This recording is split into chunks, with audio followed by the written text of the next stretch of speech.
Today we're here to discuss the impacts of COVID-19 on college student social involvement. I'm Kevin Binzer. I'm Lexi Cam. I'm Jackson Cardone. I'm El Hiley. I'm Anthony Giroux. So first we're going to talk about our stated problem and our research question. So our stated problem is the decrease in social involvement among college students caused by COVID-19. This brings us to our research question, and after putting thought into this, we decided to make our question, how has COVID-19 affected the social involvement of a typical college student on campus? Introduction. So for our introduction, first we start with the COVID-19 pandemic showed dramatic social effects on students' lives on campus across the United States of America due to isolation.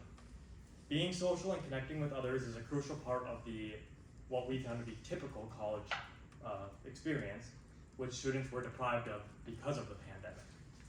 Students experienced mental exhaustion and loneliness due to the lack of social life, which, again, the pandemic caused. Students already experienced overwhelming stress before the pandemic, with school, work, and social life, and having to balance everything.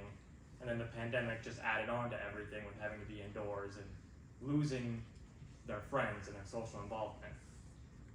Being faced with isolation and fear of the pandemic and new online class format, mental health increased, and dramatically. The problems with it, and just people, again, lack of social involvement. People started to have more mental problems, and it's become an even bigger problem than it already was. Students continue to experience feelings of depression and anxiety related to social aspects of college to this day, now that even though the pandemic is not over but decreasing. So our brief history of COVID-19's beginning started in January 11th, 2020, where the first life was lost from COVID, and the victim was a 61-year-old male who was a regular customer at a market in Wuhan, China. On January 30th, the WHO, the World Health Organization, officially stated that COVID-19 was a global health emergency, which led to, on March 15th, the CDC recommending that no more than 50 people gather in one place at a time.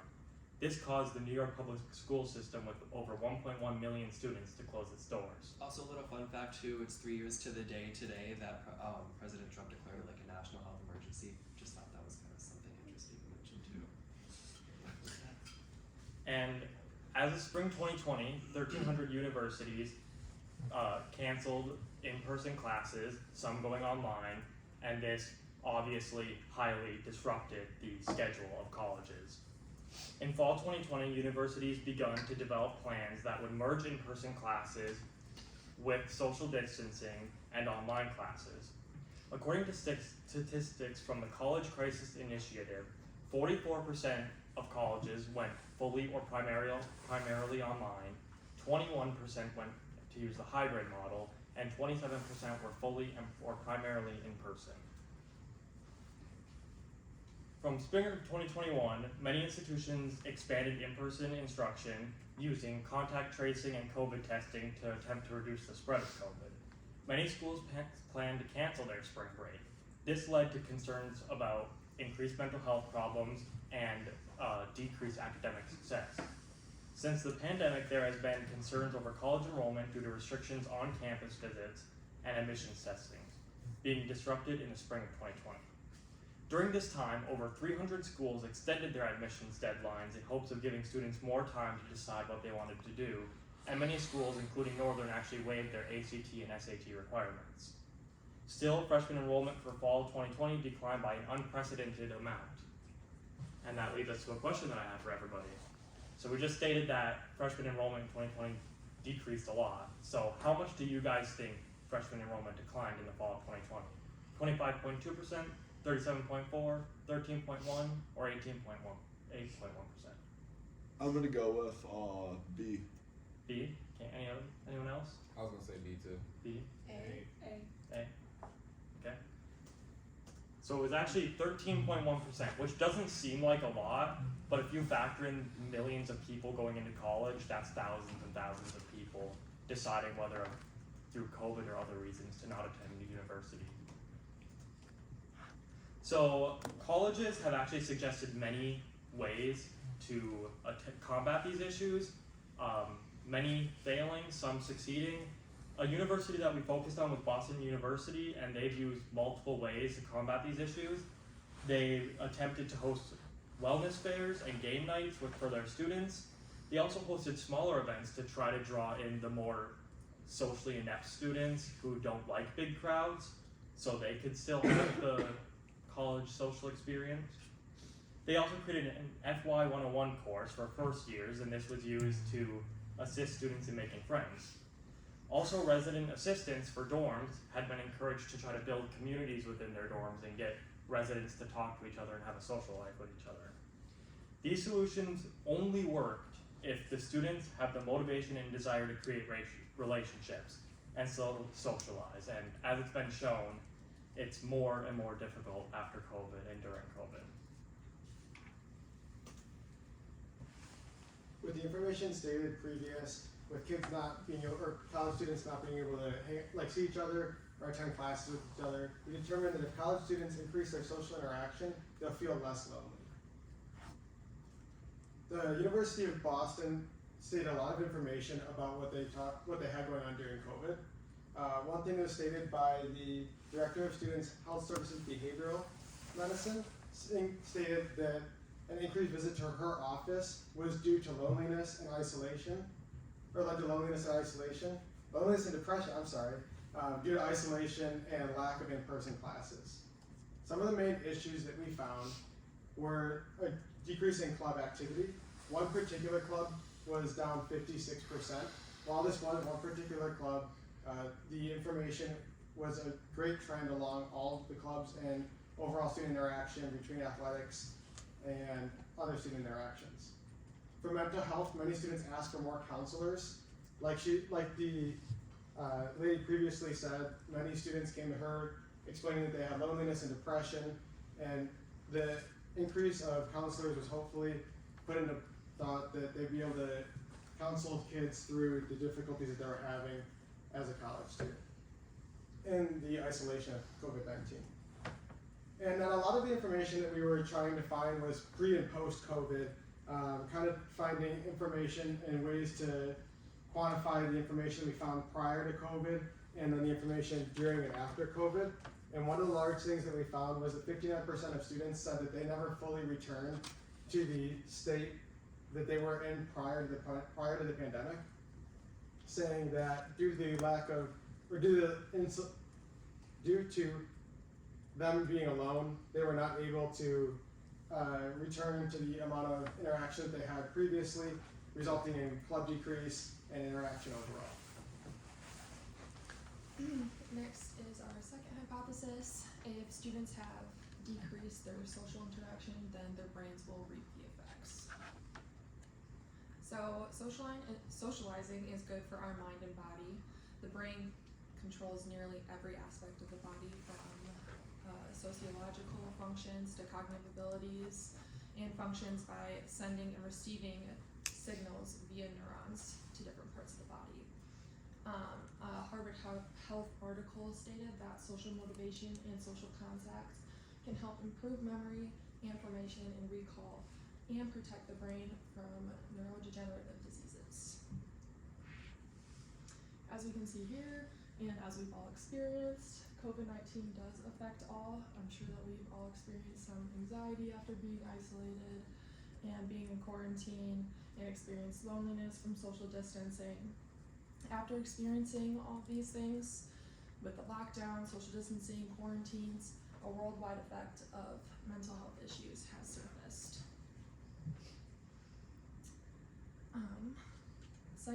Psychology Today uses a study of monkeys being raised in partial or total isolation since birth, and how they couldn't form adequate social attachments because of this. The post-isolation neural-brain image scanning was conducted on both humans and monkeys, and they found two parts of the brain were crucially impacted: the prefrontal cortex and the amygdala, and then slightly the hippocampus. Because of these impacts, there were prominent cellular changes in neuronal communication, and a lot of that was caused by the loss of white matter, and then that caused an abnormal EEG scan. The lack of lack in emotional regulation and fear especially is caused in kids now. However, adults still have the ability and we still have the ability to reverse these effects in the prefrontal cortex because we haven't experienced this since birth. Okay, so this is just going into our survey idea. So our dependent variable is like overall social involvement, and we felt that the best way to measure this was by extracurricular participation. So that includes clubs, organizations, anything music related, athletics, intramurals. Again, it's pretty much just a general overall extracurricular participation. And then we also felt that it was important to measure extracurricular participation both pre and post-COVID. And then analyzing those results, we kind of figured that would be able to lead us to the result of whether or not, or I guess how big of an effect COVID really did have on people's extracurricular participation. And as I say again, extracurricular participation is measured on a 0 to 10 scale, so 0 being no participation, 10 being a lot. And then moving into our independent variables, the number of online classes during the pandemic we felt was an important one. Measuring this shows us the number of online classes affected, measuring this will show if the number of online classes affected the social involvement of college students.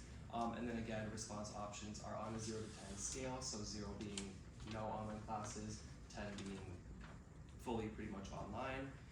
Another independent variable that we feel is necessary is how social distancing affects students.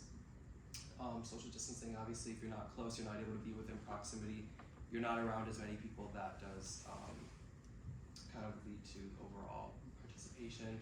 And then university satisfaction with COVID response too. This goes anywhere from their online classes, they're offering tuition reimbursement, extracurriculars offered, anything like that. And again, that is measured on a low, medium, high scale, whether they're not satisfied at all, partially or fully satisfied. And then moving on to more independent variables that we have, level of concern with the pandemic among students. As we kind of knew during, or I guess even still, regarding COVID-19, some students took it more seriously than others. Some felt that it wasn't a big issue, some felt that it was a huge issue, so we felt that measuring students' individual levels of concern with the pandemic was necessary. And then comparing satisfaction with social life both pre and post-COVID. This is how satisfied people are with their lives around campus, so how many friends they have, what the school is offering, how they're offering to help them. And then comparing mental health before and after COVID too, that kind of shows the effects that the pandemic has on people. And then this shows us, or this is measured on a 0 to 10 scale, so your mental health being affected would be like a 0 if it wasn't affected at all, or if you felt that it did take a huge toll on you, that would be more towards the 10 side of that scale. Alright, I will be discussing our survey plan. So our goal for the survey is to provide statistical data to further test our hypotheses relating to how COVID-19 has impacted the social involvement within the lives of college students. So when creating our survey, we wanted to keep it short and sweet, generally taking around 5 minutes to fully complete.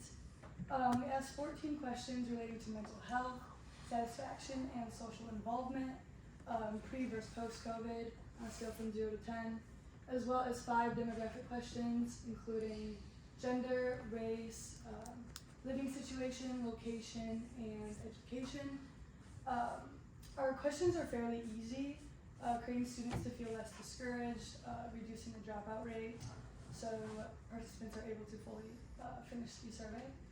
Prior to completing the survey, we have a fully descriptive introduction, and it's just kind of saying who we are and why the participants are asked to take the survey. It is fully anonymous, so protecting the participants' privacy. And towards the end of the introduction, we list our contact information in case there are any concerns or questions. Moving on to target population. Our target population is college students throughout the U.S. And we have currently 228 completed surveys, yet our goal is 300. A larger sample provides a wider variety to work with, and the methods that we are currently utilizing is convenient sampling and chain referral. And we are continuing to collect data using an online QR code, promoting on social platforms such as Instagram, Snapchat, email, and messaging, as well as you're also continuing to promote in contact in busier locations such as PEEF, the library, or Jamrich, and just reaching out to anyone and everyone that we know and asking them to pass it on to their friends or family. This provides a larger sample in order for us to further test our hypotheses. So we just had a brief conclusion on what we thought the most important parts to take away were. In conclusion, our research question is, how has COVID-19 affected the social involvement of rural college students? Our first hypothesis is if college students increase their social interaction, then they'll feel less lonely. Leading to our second hypothesis, if college students have decreased their social interaction, then their brains reap the effects. Our dependent variable is social involvement, and our independent variable is online classes, mental health, and multiple other things. Thank you.